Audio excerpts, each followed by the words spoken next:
السلام علیکم ورحمۃ اللہ وبرکاتہ۔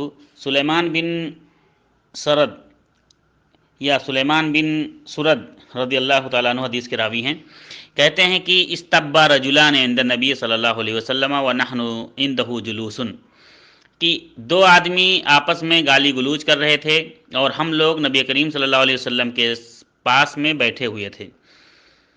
وَأَحَدُهُمَا يَسُبُّ صَاحِبَهُ، ان میں سے ایک اپنے دوسرے ساتھی کو غصے کی حالت میں منہ لال پیلا کر کے گالیاں دے رہا تھا۔ یسب صاحبہ مغضبا قد احمر وجهه، اس کا چہرہ سرخ ہو گیا تھا غصے کی حالت میں، اور اس حالت میں وہ اس کو گالیاں دے رہا تھا۔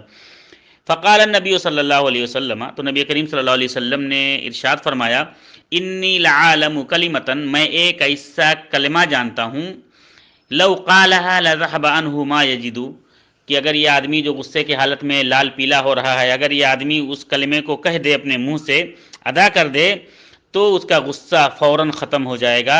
کہا وہ کلمہ یہ ہے، اعوذ باللہ من الشیطان الرجیم، میں پناہ مانگتا ہوں اللہ رب العالمین کی شیطان رجیم سے، مردود شیطان سے، یعنی یہ غصہ وغیرہ جو ہوتا ہے یہ شیطان کی وجہ سے ہوتا ہے، اس لیے ایسی حالت میں انسان کو یہ اعوذ باللہ من الشیطان الرجیم پڑھنا چاہیے۔